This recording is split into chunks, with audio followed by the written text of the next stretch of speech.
Welcome back to Leader Time by FedNet. Senate Majority Leader John Thune used his floor time on February 11th to register support for the nomination of Robert F. Kennedy, Jr. to be Secretary of Health and Human Services. Kennedy's nomination would be considered next after the Senate was poised to confirm former Hawaii Congresswoman Tulsi Gabbard to be Director of National Intelligence. The following material is protected by copyright. Thank you, Mr. President. Mr. President, this week, the Senate will consider the nomination of Robert F. Kennedy, Jr. to be Secretary of Health and Human Services. President Trump has tapped Mr. Kennedy to lead the charge in making America healthy again, something that's been a concern of Mr. Kennedy's throughout his career. And Mr. Kennedy promises to make HHS a collaborative, transparent, and science-driven agency under his leadership. And I will say, Mr. President, that that's good to hear. Many Americans' trust in health authorities has eroded in recent years, with the pandemic being a big factor. A lot of Americans grew frustrated with confusing and sometimes contradictory guidance from government agencies. And measures like requiring toddlers as young as 2 years old to wear masks indefinitely not only defied common sense, there was no scientific research to back it up. Mr. President, our public health agencies do critical work, and I'm a supporter of their research, and I am proud of the contributions that they make to American leadership in medicine and innovation. But if we're going to make America healthy again, the agencies doing this important work have to rebuild some trust with Americans. So I was pleased to hear Mr. Kennedy pledge to increase transparency and accountability, including an unprecedented level of collaboration with Congress that allows for regular and robust oversight of his agency's activities. I was also pleased that Mr. Kennedy acknowledged the importance of vaccines and the concerning reality that vaccine uptake in this country is decreasing. Mr. Kennedy has pledged that he will maintain the best vaccine standards. And he's committed to work within existing vaccine approval and monitoring systems and maintain the FDA's review standards. Mr. President, I look forward to Mr. Kennedy being a partner to Congress on some very important issues. He's brought attention to America's chronic disease epidemic, and I'm pleased that he wants to put a focus on chronic diseases that affect too many Americans and cost far too much in lives lost and dollars spent. I'm also encouraged that he is committed to implementing President Trump's pro-life policies at HHS. President Trump has been one of the most pro-life presidents we've ever had, and Mr. Kennedy's agency will be critical in protecting life and supporting mothers and babies. Mr. Kennedy is also committed to working with farmers and ranchers on policies that affect our food supply. America's farmers and ranchers are a valuable resource, and I look forward to working with him to ensure that the voice of South Dakota's agricultural producers is heard. Mr. President, I believe that Mr. Kennedy's collaborative approach to this job will help restore some of the trust in our public health agencies that's been lost in recent years. And I look forward to working with him on a number of issues as we restore that trust and work to make America healthy again. Mr. President, before I close, I just want to highlight the nominations process that we're having here in the United States Senate. Mr. Kennedy's confirmation will be the 15th since President Trump's inauguration. Democrats are obviously trying to slow down the process, but we've been moving right along. And we will continue to maintain an aggressive pace until President Trump has his entire team in place. Mr. President, it's interesting that Democrats have saved some of their fiercest opposition for two of our nominees this week, Mr. Kennedy and Tulsi Gabbard, who, interestingly enough, are both former Democrats. I wonder if Democrats are unhappy to see the elevation of two individuals who became disillusioned with the Democrat Party. I think most Americans are pleased to see President Trump have a diversity of backgrounds in his cabinet. In fact, it's not uncommon. President Bush's first cabinet included a Democrat. President Obama's had two Republicans. President Trump elevated an Obama appointee to his first cabinet. But this trend stopped with President Biden. I'm sure the American people are glad to see President Trump living up to his promises to be a president for all of America. It's up to Democrats whether they want to participate or just obstruct for the next few years. But Republicans will be working to deliver results that benefit all Americans. Schumer discussed the Trump administration, government funding, Kennedy and Gabbard. I ask unanimous consent the quorum be dispensed with. Without objection. Now, Mr. President, in his first 3 weeks in office, Donald Trump has waged a scorched-earth campaign against the rule of law. Now, we all know Donald Trump, of course, won the election last November. And as we all know, he campaigned on a platform to cut back large parts of the government. But nothing in the Constitution, nothing in our grand tradition of American separation of powers allows Donald Trump to break the law in order to achieve those goals. Let me repeat that. Nothing. Donald Trump campaigned on cutting back the government. That's true. But he is not allowed to break the law to achieve those goals. That is not how America works. You campaign, you put your ideas forward. In this case, Donald Trump won. But he did not campaign on breaking the law, and the American people don't want him to break the law. And the reason we have a system of checks and balances is so that even when one side wins an election, there's a check, there's a balance. That's what America's been all about for over 200 years. And at this point, Donald Trump is trying to break that tradition in area after area after area. And so, the courts have begun to speak. And their message is very simple. The law is not optional, not even for a president of the United States. Yesterday, at least 5 rulings were handed down in federal courts against the president's brazen conduct in office. Court rulings against his attempt to freeze trillions in federal funding at OMB. Court decisions against his heartless, cruel decision to stop billions in medical research funding through the NIH. Courts ruled against his unlawful attempt to hollow out the federal workforce regardless of the job they do. To be sure, these decisions, these 5 decisions and many others like it, I think there are over 50, are all temporary, preliminary, and it's one step in a long process that will play out in federal court. But the trend is clear. Donald Trump is not free to bulldoze his way through the rule of law. Donald Trump is not free to bulldoze his way through the rule of law. He is an executive, not a monarch.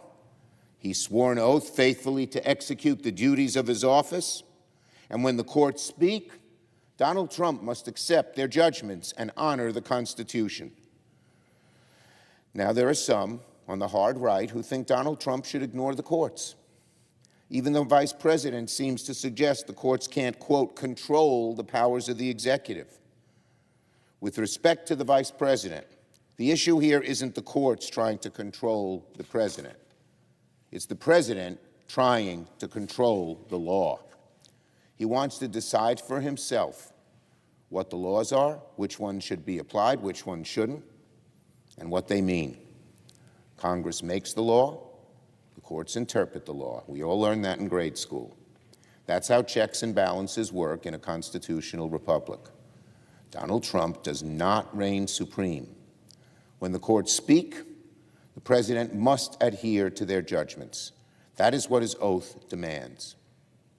The courts will be an important venue for holding Donald Trump accountable whenever he breaks the law and breaks his promise to the American people. It's one tool in the toolkit for how Democrats and all Americans who care about the rule of law will make sure that Donald Trump does not break the law and do just what he wants. Our courts will be just one resource of several, but they will be among the most important. And, as we've already seen, they're a critical front in the struggle to uphold the rule of law and prevent America from sliding into utter lawlessness. On the shutdown, In 5 weeks, funding for the federal government will run out. Let us remember, when there is talk about a shutdown, Trump and Republicans are already shutting down large parts of the government. Democrats do not want a government shutdown. It's the Republicans who are in charge. It's their responsibility to avoid a shutdown. The idea that Democrats want a shutdown is laughable. Republicans who say this should look in the mirror. Let me repeat.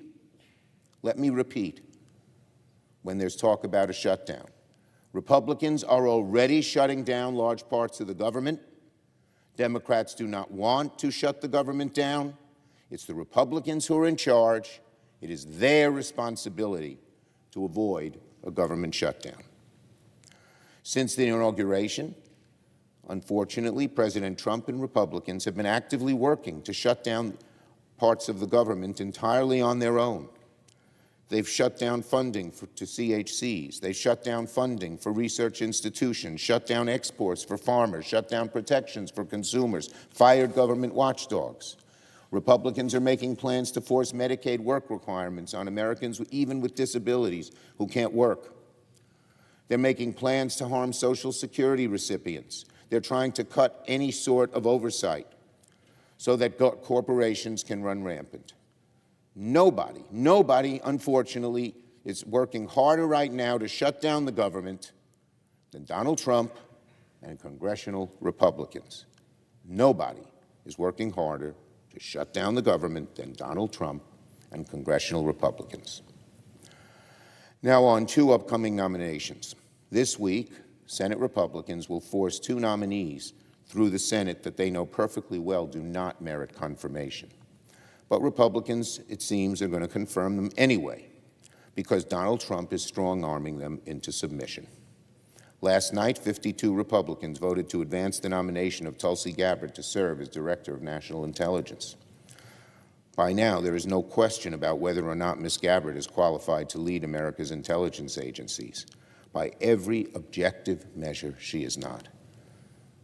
How could they choose, of all the people who might be available to do this job, how could President Trump choose her? The Director of National Intelligence must be fluent in the truth above all. The intelligence, by its own definition, is a fact-gathering agency. It depends on facts. But instead of speaking fact and truth, Ms. Gabbard repeatedly speaks the language of falsities and conspiracy theories.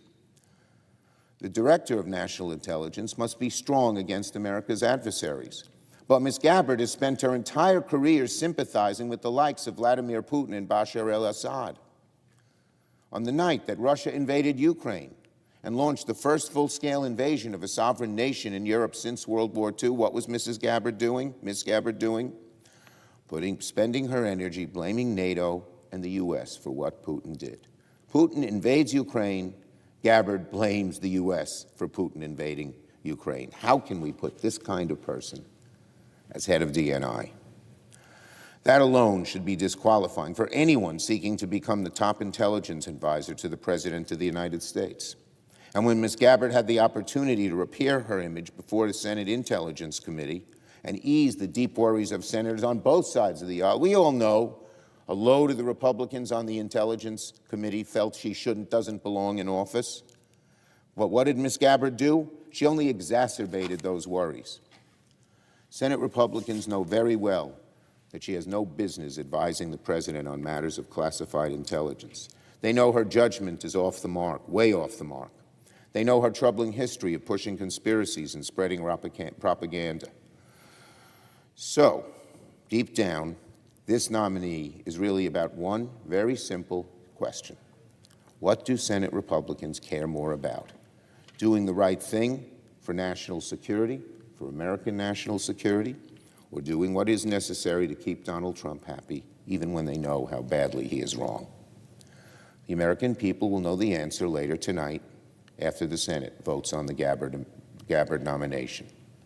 And after that, we'll move to another equally unqualified nominee. It's a parade of unqualified nominees. Robert Kennedy Jr. is nominated to serve as the Secretary of Health and Human Services. To state the obvious, the very, very obvious, putting a very wealthy vaccine skeptic and conspiracy theorist in charge of America's public health would put every single American at danger. Mr. Kennedy is neither a doctor, nor a scientist, nor a public health expert, nor a policy expert of any kind. In fact, he is the face of the modern anti-vaccine movement. And he has spread other outrageous claims, like saying antidepressants cause mass shootings, or that AIDS might not be caused by HIV, or that COVID spared certain ethnic groups. RFK has not made a living by promoting public health, but rather by actively fighting it. Actively fighting it. Is RFK really who Republicans want running HHS? Again, the same question with Ms. Gabbard. Of all the people in America, how did they end up choosing him? How did Donald Trump end up choosing him? Once again, an agency that depends on science, evidence, and impartiality to ensure the health of over 330 million Americans. That vote, the vote on RFK, is about one simple question. One simple question. Will Republicans do the right thing for American public health, or will they do whatever is necessary to keep Donald Trump happy, no matter how misguided he is? The American people will know the answer to this very soon also. I yield the floor. Thanks for listening to this FedNet podcast, and be sure to subscribe on your favorite podcast platform. This program is copyrighted by Federal Network, Incorporated, and provided only for informational and educational purposes. Unauthorized reproduction, distribution, or use of this episode without expressed written permission from FedNet is prohibited.